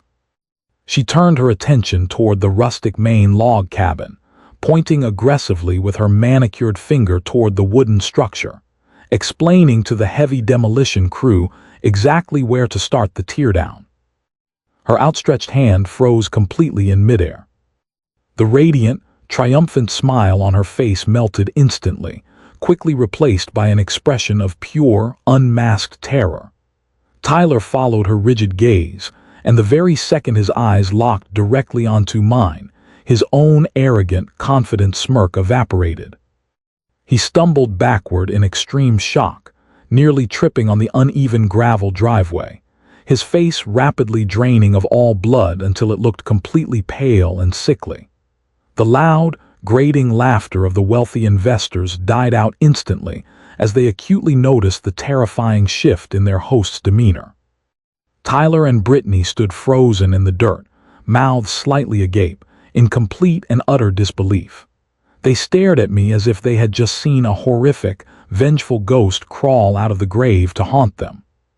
They truly believed I was safely locked away in a miserable, underfunded state nursing home, hopelessly medicated, severely senile, and completely stripped of all my legal rights. Yet here I was, sitting comfortably on the front porch of the $18 million property they were attempting to steal, watching them calmly with the steady, chilling eyes of a man holding every single winning card. Witnessing the paralyzing fear radiating from their stiff bodies was immensely satisfying. The invisible trap had officially closed around them, and there was nowhere left for them to run or hide. The shock that had paralyzed Brittany quickly dissolved, replaced by a frantic, defensive rage. I watched her manicured hands tremble, not from guilt, but from a desperate need to maintain control over the false reality she'd built. She shook her head violently, as if to physically shake off the undeniable truth sitting before her. She reached aggressively into her designer handbag and pulled out a thick stack of legal documents. It was the forged, durable power of attorney, the very paper she and Tyler had illegally tampered with in the middle of the night. She gripped the forged papers so tightly her knuckles turned white. She took a bold step toward the porch, her heels crunching sharply on the gravel driveway. She pointed a finger directly at my chest, her face twisted into a mask of desperation and extreme entitlement. "Harrison, what exactly are you doing here?" she screamed. Her shrill voice echoed harshly against the backdrop of the mountains, startling a flock of birds nesting in the nearby pines. "You aren't supposed to be here. You're supposed to be back in Chicago. You have absolutely no legal right to be on this land." She waved the stack of forged documents frantically in the air like a desperate flag of surrender, pretending it was a banner of victory. She turned wildly to the group of wealthy investors who were exchanging concerned, nervous glances. "Don't listen to a word this man says," she shouted to the group, her voice cracking with growing hysteria. "He is extremely ill. He suffers from severe dementia. He is completely senile. He has been legally stripped of all financial and medical rights. I have official, notarized documents right here that prove it. He is a senile, confused old man who escaped from a state care facility and is trespassing." Tyler stood frozen near the SUV, his gaze darting frantically between me, his screaming wife, and the heavy machinery idling in the background. He was a coward caught directly in the headlights of his own massive deception with nowhere to run. Realizing her husband was paralyzed by fear, Brittany took full command of the situation. She turned and stormed toward the excavation crew's foreman, a thick-set man in an orange safety vest who looked extremely skeptical of the drama unfolding. "What are you waiting for?" Brittany screamed at the bewildered foreman, her face turning an unnatural shade of bright red. "We paid you a huge premium to get this job done on time. I am the legal owner of this massive estate. I am ordering you to start the demolition process this very second. Tell your bulldozer operators to push down those wooden doors and flatten that cabin. Do not let that crazy old man stop you from working. If he refuses to leave the porch, call the local police and have him dragged off for trespassing on a private commercial construction site." The heavy diesel engines erupted into a louder roar, thick black smoke billowing from the exhausts into the crisp mountain air. The ground beneath my sturdy work boots vibrated intensely as the metal treads shifted slightly forward. The wealthy investors began backing away slowly toward their rental cars, sensing the deep instability of the situation. They were cold-blooded businessmen, but they didn't want to be involved in any messy, high-profile family disputes over land ownership. Despite the deafening noise of the machines and my daughter-in-law's frantic, hysterical screaming, I remained perfectly, resolutely still. I didn't raise my voice to defend my mental capacity. I didn't stand up from the wooden rocking chair. I simply raised the ceramic mug to my lips and took another slow, deliberate sip of the hot black coffee. My absolute calm enraged Brittany even further. She sensed her fake authority slipping through her fingers, completely unable to comprehend why the broken old mechanic she'd bullied in Chicago was now sitting before her like an immovable mountain. "You will regret this, Harrison," Brittany threatened, striding back toward the porch. She was panting heavily, clutching the forged documents tightly to her chest. "We have the legal backing of major financial institutions. We have $5 million securing this resort project. You'll be locked in a padded cell before the sun goes down, and I'm going to watch them pour thick concrete directly over this miserable little shack." I set the coffee mug down, placing it gently on my lap. I looked at her with an expression of deep pity and absolute, unmerciful resolve. "You love talking about the law, Brittany," I said. My voice cut through the roar of the diesel engines with startling, undeniable clarity. "But you clearly have no idea how the law actually functions in the real world." Before she could organize another vicious retort, the sturdy oak door of the main log cabin clicked with a loud, resounding thud. The heavy iron latch released, and the massive door slowly swung inward, revealing the dark interior of the cabin. The arrogant, triumphant smirk on Brittany's face died instantly. She stumbled backward, crashing into Tyler, who had finally managed a few tentative steps toward the porch. Stepping out from the shadows of the cabin was Jonathan Carter, my cold-blooded, incredibly expensive trust and estate attorney, dressed in a sharp, navy blue suit, looked absolutely lethal in contrast to the rustic wilderness. He held a sleek leather briefcase in one hand and adjusted his expensive, silver-rimmed glasses with the other. He looked down at Tyler and Brittany, his gaze cold and evaluative, like a trained predator who had finally cornered his desperate prey. But Jonathan wasn't alone. Following closely behind him, stepping onto the wooden planks of my porch, was the local county sheriff. He was a tall, imposing man in a crisp, authoritative tan uniform with a wide-brimmed Stetson hat and a gleaming silver badge pinned to his broad chest. His hand rested, casually, yet with clear intent, on the heavy leather holster strapped tightly to his waist. Flanking the sheriff were 3 fully armed, stone-faced deputies. They fanned out across the porch, their sharp, unblinking eyes scanning the crowd of wealthy investors, the noisy construction crew, and finally locking directly onto Tyler and Brittany. The sudden appearance of overwhelming law enforcement power instantly drained the last shred of false courage Brittany had managed to summon. The aggressive roaring of the bulldozers came to an abrupt halt as the bewildered foreman hurriedly signaled his machine operators to kill the massive engines. A heavy, suffocating silence quickly descended upon the vast Montana ranch, broken only by the gentle, distant bubbling of the nearby river. The balance of power had reversed in mere seconds. The arrogant wolves who thought they were leading the hunt had just realized they were standing in the dead center of a perfectly designed, inescapable cage. Jonathan walked down the wooden porch steps with the fluid, unhurried grace of a man who knew he had absolute control over the entire situation. He stopped just a few feet from Tyler and Brittany, who stood completely paralyzed in the gravel. The wealthy investors whispered nervously among themselves, and collectively took another step back toward their luxury rental vehicles. Jonathan slowly opened his sleek leather briefcase. He reached in and pulled out a thick stack of official legal documents bound securely with heavy blue seals. He held the crisp papers high, ensuring everyone present in the driveway, from the heavy machinery operators to the wealthy businessmen, could see the prominent federal seal stamped on the front page.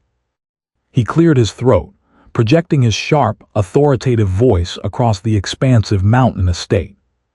"I am Jonathan Carter, lead legal counsel representing Mr. Harrison Mitchell, the sole owner of this estate," he announced loudly.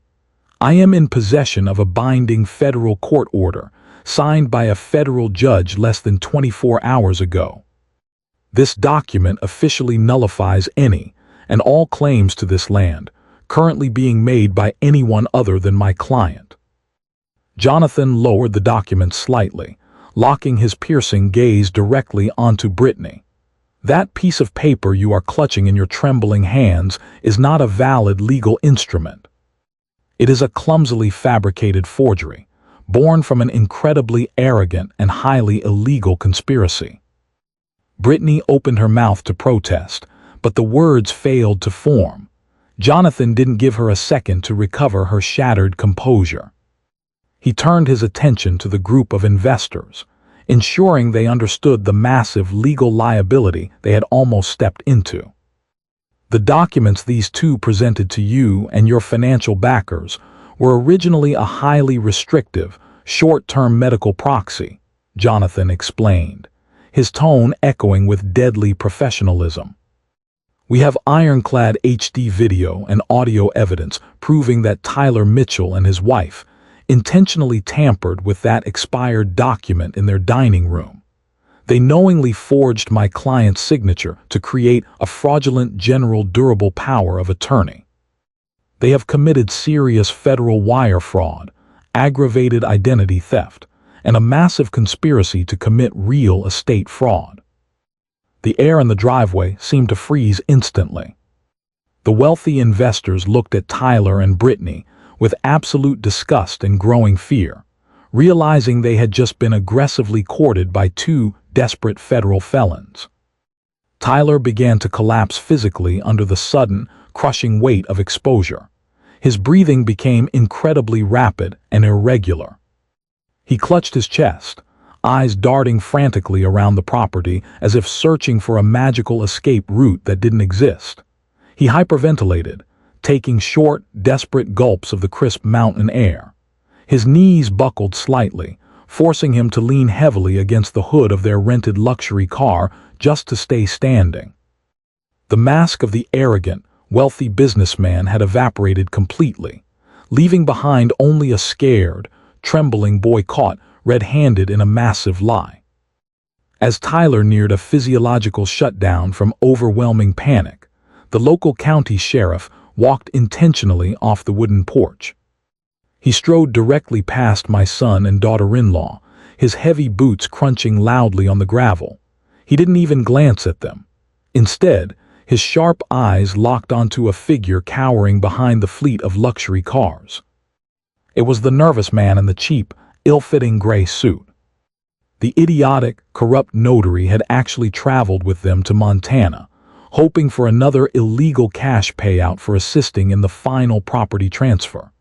The man attempted to slip quietly behind a heavy flatbed truck to escape into the dense pine forest, but the sheriff was much faster. "Don't even think about moving another inch," the sheriff commanded, his deep, booming voice pinning the corrupt notary to the spot. The sheriff marched up to the shaking man, grabbed his arm with force, and spun him around to face the crowd. "You are officially under arrest for direct participation in an ongoing federal forgery conspiracy," the sheriff stated clearly. He reached toward his heavy leather holster and unclipped a set of heavy, gleaming silver handcuffs. The loud metallic ratcheting of the cuffs locking onto the notary's wrists echoed sharply through the silent valley. It was the exact, chilling sound of criminal conspiracy, colliding violently with absolute justice.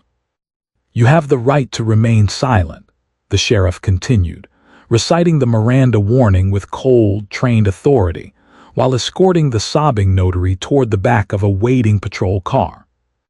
"Anything you say can and will be used against you in a court of law. You have the right to an attorney. If you cannot afford one, one will be provided for you. Do you understand the rights I have just read to you?" The notary nodded frantically, tears streaming down his pale, sweat-soaked face as he was shoved roughly into the back seat of the police cruiser. The heavy door slammed shut, sealing his fate. The visual impact of watching their hired accomplice being instantly arrested and thrown into the back of a police cruiser sent another violent shockwave through my son. Tyler covered his face with his hands and let out a pathetic, stifled sob. He watched his entire fictional life disintegrate before his eyes. The luxury cars, the designer clothes, the elite social status, all of it had been built on a foundation of rotten lies, and now the entire structure was collapsing violently on top of him. But Brittany refused to surrender. Her profound, toxic sense of entitlement completely blinded her to the catastrophic reality of their situation. The sight of the arrest didn't humble her. It only ignited a frantic, cornered desperation. She stepped away from her hyperventilating husband and stormed toward Jonathan, her face twisted into pure, unmasked defiance. She pointed a trembling, manicured finger at my attorney. "You think you're so smart," she screamed, her shrill voice ringing out over the quiet ranch. "You think a simple court order about a forged signature changes anything. It doesn't matter what you say about the power of attorney. We already won." She turned and pointed viciously toward the vast, untouched hundreds of acres behind the main cabin.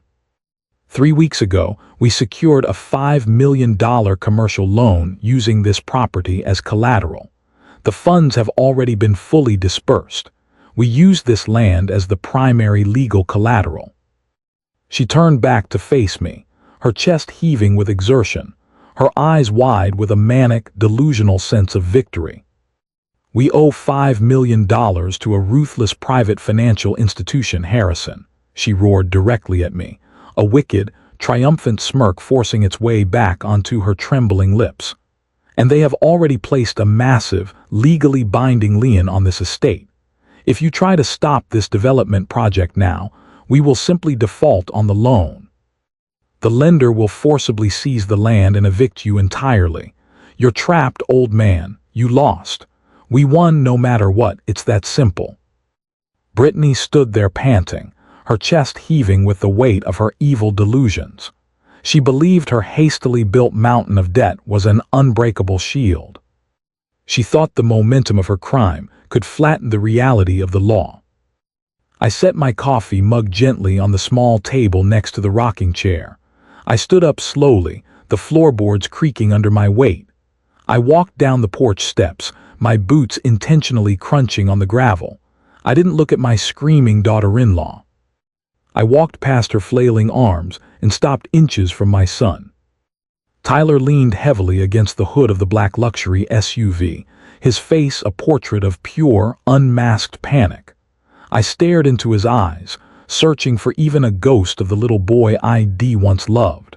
But I found nothing, only the empty, terrified gaze of a cornered dog. "You really thought you fooled everyone," I said, my voice unnaturally calm against the backdrop of the silent valley. "You thought stealing $5 million with forged documents was a brilliant business strategy, but you forgot one very important detail about your mother. She was always 10 steps ahead of you." Tyler blinked rapidly, his breathing shallow and erratic. He tried to speak, but only pathetic, raspy gasps leaked through his dry lips. Brittany sneered loudly behind me, but I ignored her completely. "2 years ago," I continued, ensuring every syllable landed with the most devastating impact. "Long before your mother was even ill, we sat in Jonathan Carter's office in Chicago. We knew commercial development in the Bozeman area was aggressive, and we knew greedy developers would eventually try to tear this beautiful sanctuary apart. So, Evelyn and I made a permanent, irrevocable decision to protect her family's legacy. We placed the entire 1,500-acre estate under a strictly protected federal conservation easement. I let the legal term hang in the cold morning air, watching the arrogant investors behind Tyler suddenly freeze in absolute shock. The wealthy businessmen immediately understood the catastrophic weight of those few words, even if my foolish son and his delusional wife did not. Brittany stormed up to her husband's side, her face twisted into a confused sneer. "I don't care what stupid environmental papers you signed," she spat out viciously. "A lien is a lien. The bank owns this land now." Jonathan stepped forward, standing firmly beside me. He adjusted his silver glasses and looked down at Brittany with an expression of deeply professional pity. "Your ignorance of federal property law is truly remarkable," Jonathan said fluidly. "A federal conservation easement legally and permanently strips the property of all commercial development rights. This means the land legally cannot be subdivided. It cannot be commercially developed, and absolutely, under no circumstances, can it ever be used by anyone as collateral for a commercial mortgage loan. The deed is permanently restricted.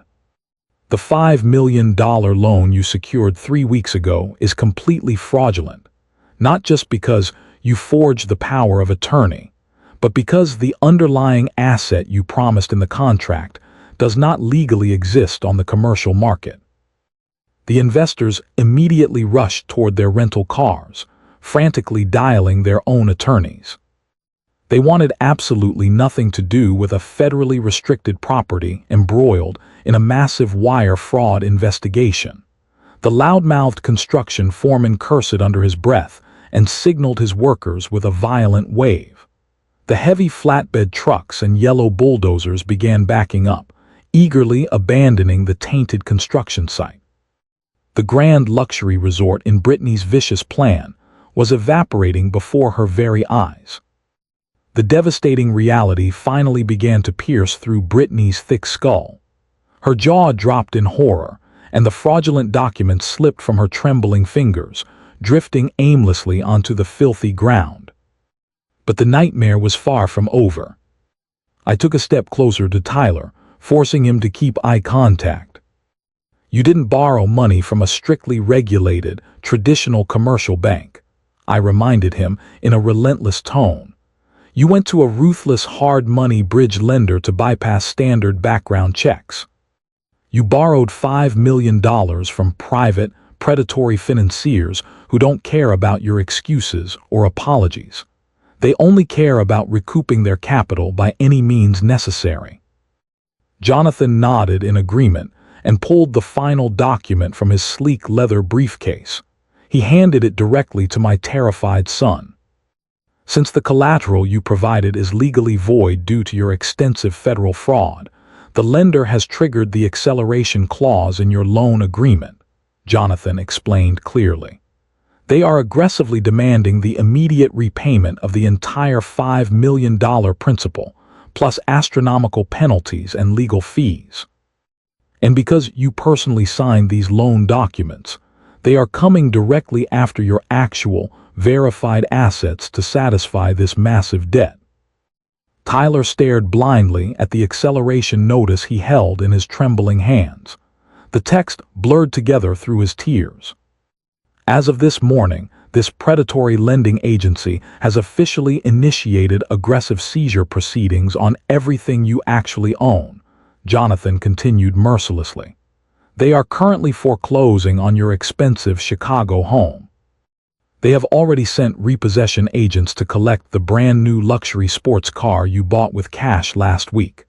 They have legally frozen your personal bank accounts, and they are actively confiscating your entire retirement portfolio. Everything you bought with their stolen money, and everything you owned before, is now completely gone. You are officially bankrupt, and you are burdened with millions of dollars in insurmountable debt. The suffocating weight of absolute financial destruction finally broke my son. The arrogant facade shattered into a million irreparable pieces. Tyler let out a wail of extreme, agonizing desperation. His legs gave out entirely, and he collapsed heavily onto the cold Montana dirt. The expensive fabric of his designer pants tore on the sharp gravel, but he didn't care. He dropped the legal notice, buried his face in his trembling hands, and sobbed uncontrollably like a frightened, helpless child.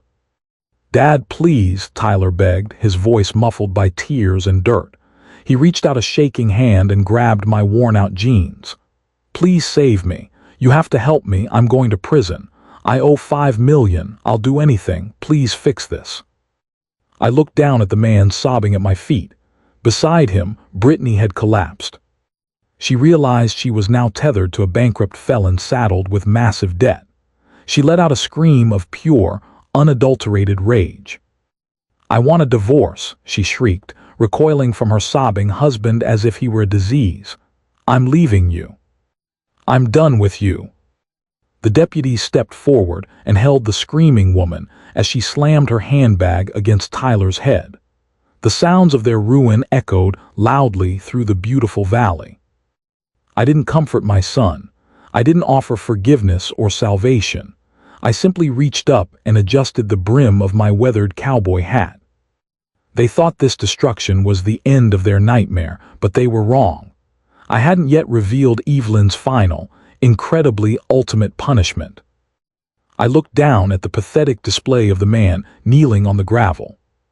Tyler was still clutching the fabric of my weathered jeans, his tears mixing with the dry Montana dirt, desperately begging for a redemption he didn't deserve.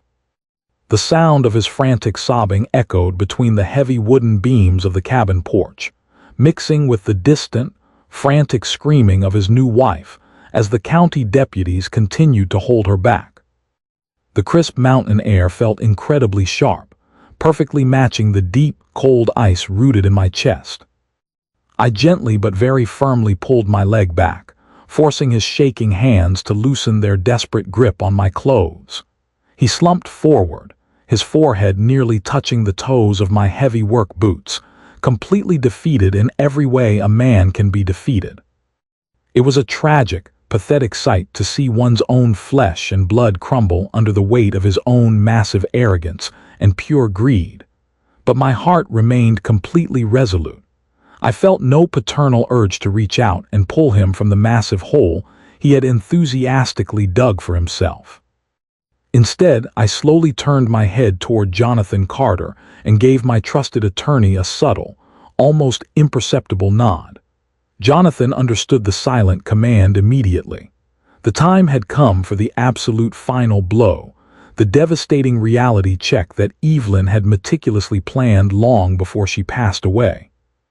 Jonathan stepped forward again, his expensive leather shoes making a methodical crunching sound on the driveway. He unclipped the gleaming silver locks of his sleek briefcase for the final time that day. The crisp click of the briefcase mechanism seemed to briefly pierce the noisy, chaotic dissonance of Brittany's continuous, hysterical breakdown. Tyler slowly lifted his tear-stained face from the dirt. His swollen eyes tracked Jonathan's deliberate movements with a mixture of absolute terror and a pathetic shred of faint hope. He foolishly believed that this powerful attorney might produce a magical legal lifeline, a hidden loophole that could somehow save him from $5 million in debt and the looming federal prison sentence. But Jonathan was no savior for the wicked. He reached into the darkest compartment of his bag and carefully took out a thick, tightly bound legal instrument. This was nothing like the federal court orders and foreclosure notices he had shown earlier. This particular document was encased in a heavy, cream-colored folder, sealed tightly with deep red wax, stamped with the official insignia of the Supreme Probate Court of Chicago. It was pristine, untouched, and incredibly sacred. Jonathan held the folder with deep reverence, according it absolute respect. He walked directly to my side and extended the heavy document bundle so Tyler could see the thick, elegant cursive script printed on the cover clearly. Tyler wiped his muddy, wet hands on his ripped designer jeans and squinted through his tears. He read the words aloud, his voice cracking into a thin, pathetic whimper. The last will and testament of Evelyn Rose Mitchell. The sound of his mother's full name striking the cold mountain wind triggered a violent, visible shiver that tore through his entire trembling body. I looked down at my shaking son, finally letting that shred of deep sorrow I felt for him show in my steady eyes. "Your mother was an incredibly brilliant and highly observant woman, Tyler," I said, keeping my voice low, level, and absolutely impossible to ignore. "She saw everything you tried to hide behind expensive custom suits and flashy imported cars. She watched you slowly abandon the strong, honest values we had spent decades trying to instill in you. Long before her illness took her from us, she knew you were incredibly weak. She knew you were completely consumed by a toxic, insatiable greed that would eventually blind you to absolutely everything that truly mattered in this world." Tyler let out another painful, pathetic sob and buried his face back into his dirty hands. I continued, refusing to give him a single second of emotional respite. "But despite your deep flaws, and despite the terrible darkness she saw growing rapidly within you, she still loved you more than life itself. She was your mother, and a mother's love is the most powerful, irrational force on this earth. She genuinely hoped you could have a wonderful, secure future. She desperately wanted to ensure you would never have to struggle or worry about financial stability, even after she was gone from this world forever. She wanted to give you that magnificent world you were so desperate to conquer. But she wanted to do it on her own terms, in a way that would protect you from your own worst, most destructive impulses." I paused intentionally, letting the heavy emotional weight of my words sink deep into his completely shattered, panicked mind. I took a deep breath of the cold mountain wind, and then announced the stunning revelation that would haunt him for the rest of his miserable life. "Evelyn didn't just leave you a few sentimental trinkets or a small, modest savings account," I explained slowly, spitting out each syllable with razor-sharp precision. "2 years ago, working directly with Jonathan, your mother quietly liquidated several of her high-profit private investments. She gathered a substantial amount of incredibly clean, perfectly legal, and completely untraceable liquid cash. She took that pure money and locked it away safely in a highly guarded, deeply private blind trust. She meticulously structured this massive financial vehicle to be completely invisible to any public record, ensuring that no greedy spouse or predatory lender could ever discover its existence. I watched Tyler slowly lift his head, his tear-filled eyes wide with sudden, agonizing realization. The absolute staggering truth finally began to pierce through his thick, arrogant skull. The verified, exact total value of that hidden trust account was precisely $10 million, I said firmly, watching the blood drain completely from his pale, dirty face once again. Pure, unencumbered $10 million in cash, Tyler. It was meant to belong entirely to you, completely clean. It was a perfectly legal, massive fortune. Absolutely no forged signatures required, no corrupt notaries, and no predatory high-interest loans.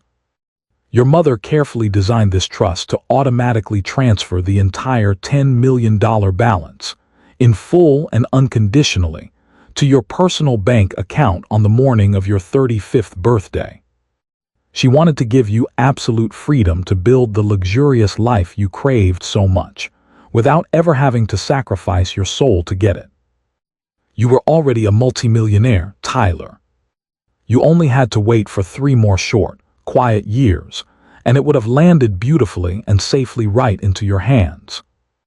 Tyler stared at me with eyes so wide they seemed as if they might shatter. His mouth opened and closed soundlessly, struggling to organize words that simply didn't exist.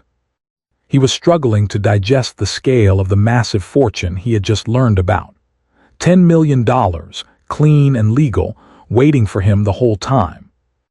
But before he could even beg for that money, Jonathan stepped forward with the opened, original cream-colored folder in his hand.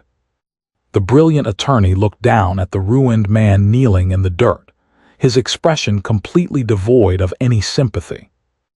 Evelyn wasn't just generous, Jonathan said, his crisp voice cutting through the freezing air.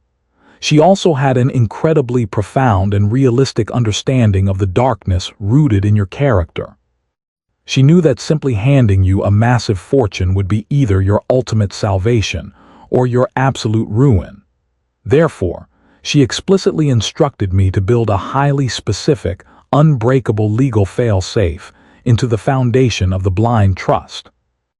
Jonathan adjusted his silver-rimmed glasses and looked down at the heavy parchment.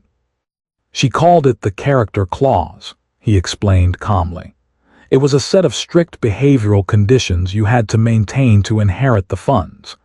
Evelyn wanted to ensure that the wealth she spent a lifetime accumulating would never be used to reward cruelty, abuse, or unchecked greed. She required her son to prove himself worthy of the inheritance before allowing him to touch a single penny. Jonathan cleared his throat and began reading the final will and testament directly. The legal language was sharp, precise, and completely unforgiving. The clause explicitly states that if Tyler Mitchell is ever found to have committed any act of elder abuse against his father, Harrison Mitchell, the trust is immediately voided, Jonathan read aloud. Furthermore, if Tyler attempts to forcibly evict his father from his primary residence, or if he attempts to illegally mortgage or sell the Montana estate before his father's natural passing, the entire $10 million balance of the trust is to be immediately and permanently redirected. Jonathan lowered the document and looked Tyler directly in the eyes. Evelyn designated a very specific, severely underfunded children's hospital in downtown Chicago as the alternate beneficiary. Because you explicitly conspired to evict your father, forged a durable power of attorney, and fraudulently mortgaged this exact property, you have unequivocally triggered every single violation listed in that clause. As of 8:00 a.m. this morning, when the predatory lender finalized the fraudulent wire transfer based on your forged signature, the automatic legal trigger within the trust was permanently activated. That $10 million was immediately transferred to that hospital. The transfer is completely irrevocable. The money is completely gone, Tyler. It has gone to save the lives of sick children, and you will never see a single cent of it. The staggering scale of his own utter stupidity finally hit Tyler like a collapsing brick wall. He had been so desperate to fund his wife's luxurious delusions that he had completely ignored the love and security his mother had quietly built for him.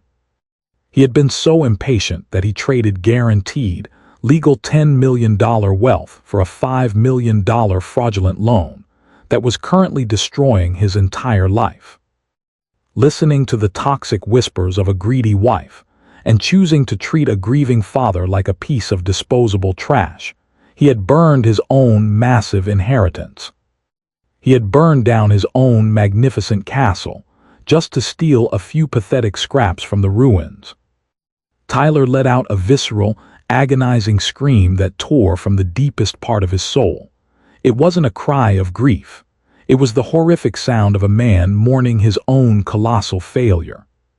He clawed at his hair violently, rocking back and forth on the sharp gravel, completely overwhelmed by the catastrophic reality of the choices he had made.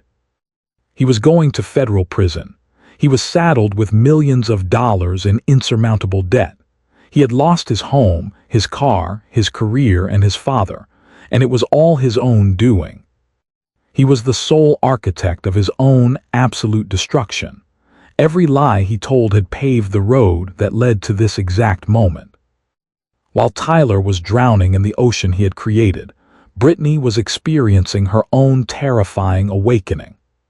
She stood silently by the luxury SUV, her mind frantically calculating the devastating legal and financial sledgehammer Jonathan had just dropped.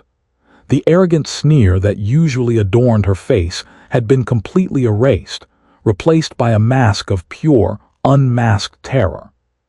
She looked down slowly at her weeping husband. She realized with absolute clarity that the wealthy, successful man she thought she had easily manipulated to fund her lavish lifestyle was now nothing more than a bankrupt felon. She was officially tethered to a man with zero inheritance, zero assets, and a massive federal target painted on his back. She had alienated her own family to marry him, and now she faced crushing poverty and serious criminal charges for her active role in the forgery. This realization snapped the last of her fragile sanity. Brittany let out a deafening, hysterical scream. She lunged forward, expensive high heels kicking up dirt, and dove directly at Tyler. She descended on him like a rabid animal, her manicured hands turning into vicious claws. "You absolute useless idiot," she screamed at the top of her lungs, her fists smashing frantically into his head and shoulders. "You ruined everything. You lost the $10 million. I hate you. I'm getting a divorce right now. I'm leaving you." Tyler didn't even try to defend himself. He just curled into a pathetic ball, absorbing her physical blows as if he believed he deserved every single one. The three fully armed county deputies moved immediately. They rushed forward, their heavy boots thudding on the driveway, and grabbed Brittany's arms. She struggled and kicked violently, spitting hateful curses at my son, as the strong officers forcibly dragged her away from him. They pulled her back toward the waiting line of patrol cars, her expensive fur coat dragging in the mud. I stood on the porch, hands calmly at my sides, watching the chaotic, violent end of their marriage unfold right before my eyes. I felt no joy in their pain, but I felt no remorse for letting absolute truth crush their evil fantasies. The toxic, greedy empire they had tried to build on my back had been completely reduced to ashes. They had once assumed I was incredibly weak. They had arrogantly believed my silence was a sign of total surrender. Instead, it was only the quiet patience of a man letting true justice take its course. The crisp, icy mountain wind blew across the vast, empty ranch, completely sweeping away the last remnants of their broken dreams. That explosive morning on the gravel driveway of the Montana ranch was 3 months ago.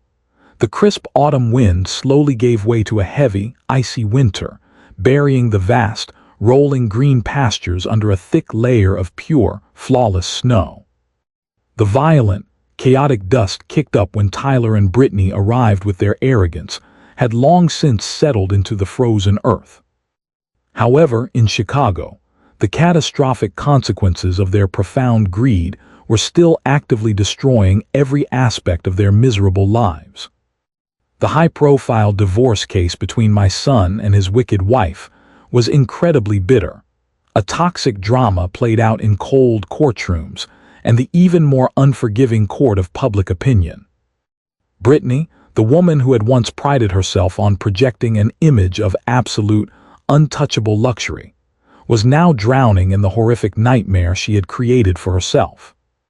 Once the dust settled, she found herself completely abandoned by the wealthy social circle she had spent years desperately trying to impress.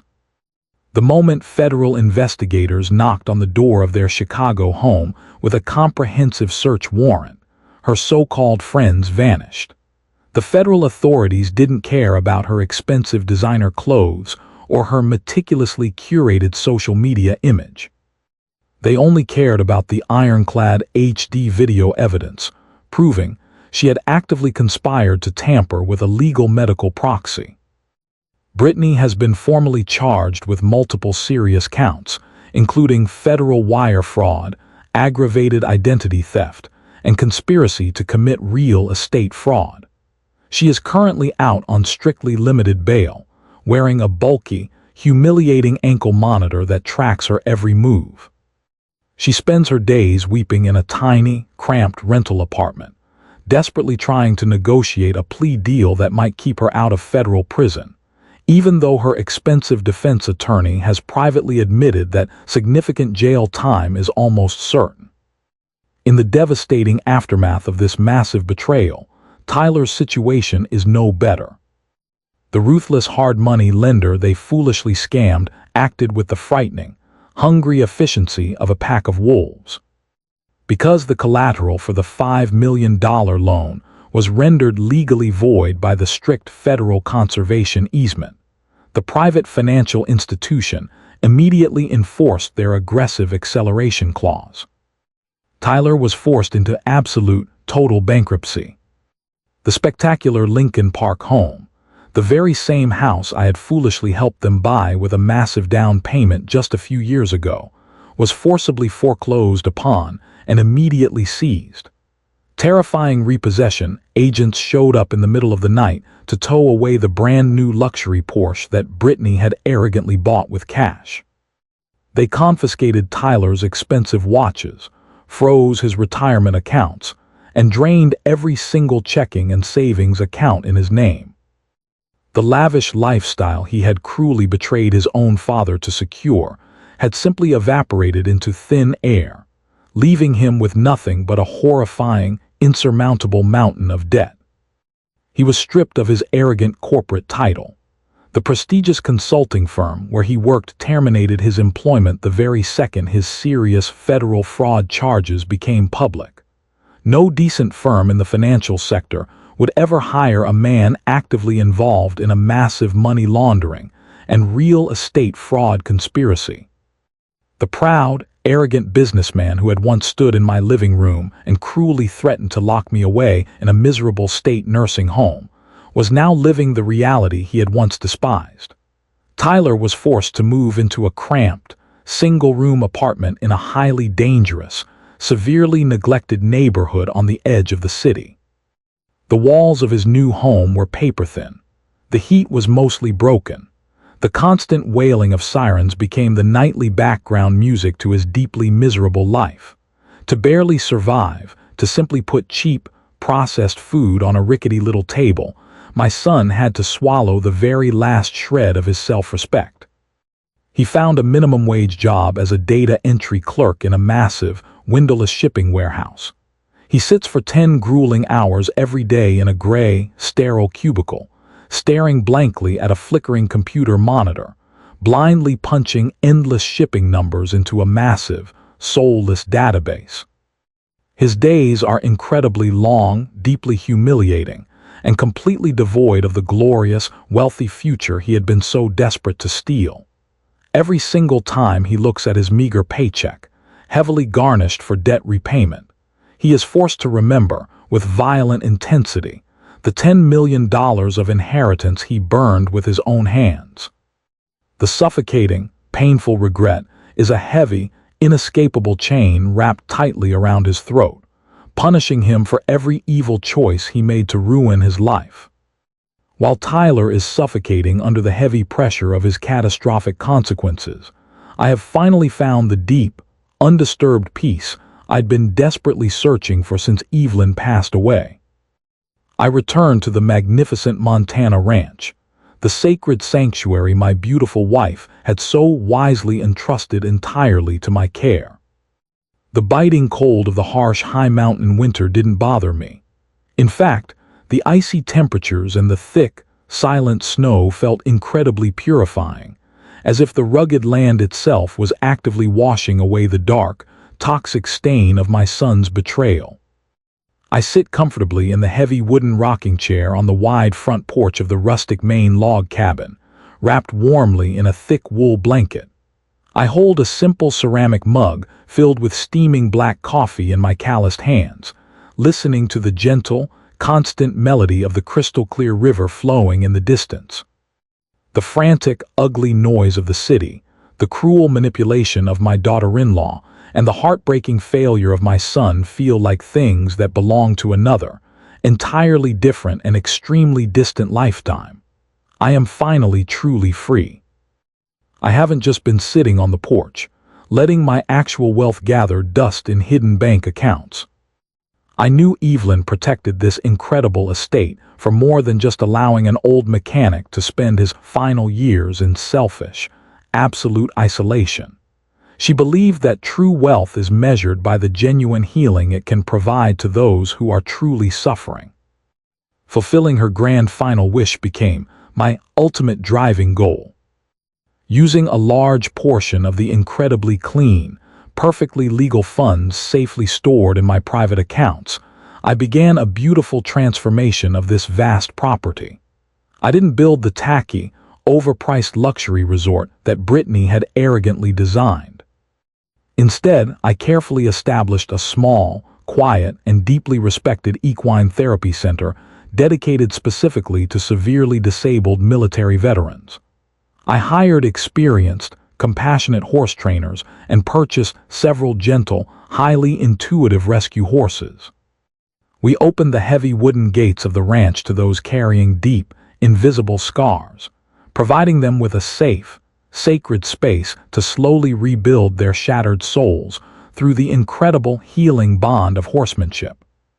I smile warmly at the falling snowflakes, absolutely certain that my beloved Evelyn would be deeply proud of the magnificent, lasting peace we have finally built together.